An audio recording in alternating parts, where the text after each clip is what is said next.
बेटा हुसैन वाले हैं। जब कोई मौला हुसैन की मनक़बत पढ़ता है आज के दौर में, आज का जो दौर है वो इतना फितना बन चुका है, इतना फितना बन चुका है, इतने फसादी लोग पैदा हो गए हैं कि आज के दौर में अगर कोई मौला अली शेर खुदा की मनक़बत पढ़ दे या मौला हुसैन अलैहिस्सलाम की मनक़बत पढ़ दे तो सबसे पहले पब्लिक में बैठा हुआ शख्स हाथ बांध के कह रहा होता, जिसको खुद को अपना पता नहीं होता, लगता है शिया है, लगता है शिया है। तो ये जो पब्लिक में बैठा हुआ शख्स ये सोच रहा होता है ना कि ये जो पढ़ने वाला है ये शिया, कसूर उसका नहीं है, कसूर उसका नहीं है। कसूर क्या है? हमारे सुन्नी स्टेटों से अहले बैत की बातें ही नहीं बताई जाती, अहले बैत का जिक्र ही नहीं किया जाता। और अगर कोई अहले बैत का जिक्र करता है तो उस बेचारे के लिए क्या करता है? स्टम्प ठोक दिया जाता है, या तो भाई ये अहले तशी हो गए या राफसी हो गए। तो सुन्नत पर अमल करना है, नबी की सुन्नत, नबी की सुन्नत, नबी की सुन्नत। तो फिर ये भी तो देखो कि मौला हुसैन को आप गोद में बिठाकर हुसैन हुसैन किया करते थे, ये भी तो नबी की सुन्नत है, ये भी तो नबी की सुन्नत है। मौला हुसैन अलैहिस्सलाम के लिए वाज़े तौर पर मौला हुसैन को जब देख लिया करते थे सरकार सीने से लगाते थे और सीने से लगाकर कहा करते थे कि ये वो मेरा हुसैन है। और सरकार चूमते तो थे मगर सरकार सूंघा भी किया करते थे। तो सहाबाए किराम कहने लगे, या रसूल अल्लाह, ये चूमना तो समझ में आता है कि आप चूमते हो, ये चूमना तो समझ में आता है, मगर सरकार ये सूंघना समझ में नहीं आता। ये जो आप सूंघते हो इसकी वजह क्या है? तो रसूल करीम सल्लल्लाहु अलैहि वसल्लम कहने लगे कि मेरे प्यारे सहाबा, जो मैं चूमता हूँ इस वजह से मैं मोहम्मद चूमता हूँ कि मैं चूमने में मोहब्बत करता हूँ, और जो सूंघना है वो सूंघता मैं इसलिए हूँ कि मैं हुसैन को नहीं जन्नत की खुशबू को सूंघता। मौला हुसैन, मौला हुसैन, मौला हुसैन। जन्नत की खुशबू सूंघता हूँ।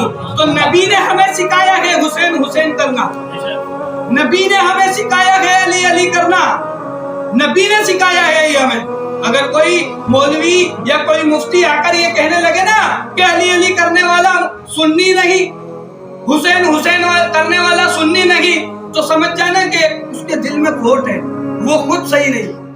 क्योंकि अली अली करना किसी और ने नहीं सिखाया, हमें हमारे आका ने सिखाया है, ये भी आका की सुन्नत है।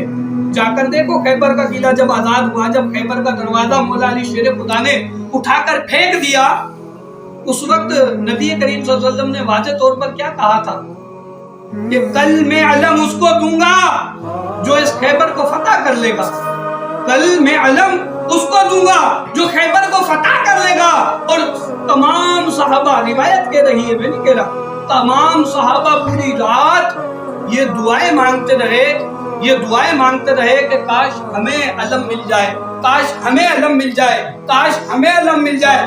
मगर जब सुबह का वक्त हुआ, लिखने वाले तो रिवायत में ये भी लिखता है कि जब सरकार के सामने तमाम सहाबा आ गए, तमाम सहाबा आ गए, तो कुछ सहाबी रसूल ऐसे थे कि जो पंजों पर खड़े हो गए, पंजों पर खड़े हो गए और उचक उचक कर देख रहे थे।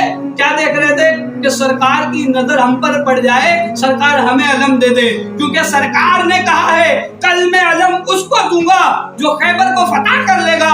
सरकार ने अलम हाथ में उठाया हुआ है, कहा कहाँ है अली इब्ने अबी तालिब।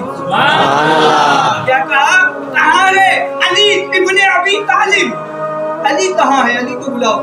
दो रिवायतें यहाँ पर भी। एक रिवायत ये है कि कुछ लोगों ने ये देखा था कि जो जंग के अंदर सहाबाए कराम थे उनके लिए मौला अली शेर खुदा रोटियां बना रहे थे अपने हाथ से, जो लकड़ी का धुआं था उसकी वजह से आपकी आंखें सूज गई थी, और इतनी सूज गई थी, इतनी सूज गई थी कि आप अपनी आंखें खोल नहीं। तो एक साहबी रसूल आपके साथ भी थे, जब मौला अली शेर खुदा को पुकारा सरकार ने, तो मौला अली ने सब कुछ छोड़ा और खड़े हो गए, और खड़े होकर कहा कि मेरे सरकार ने मुझे पुकारा, कहा मेरे सरकार ने मुझे पुकारा है। जो 7 सहाबी थे, सहाबी रसूल थे, वो कहने लगे या अली खंदक तो बहुत दूर है, खैबर तो बहुत दूर है, खैबर तो बहुत दूर है, हम किस तरह पहुंचेंगे?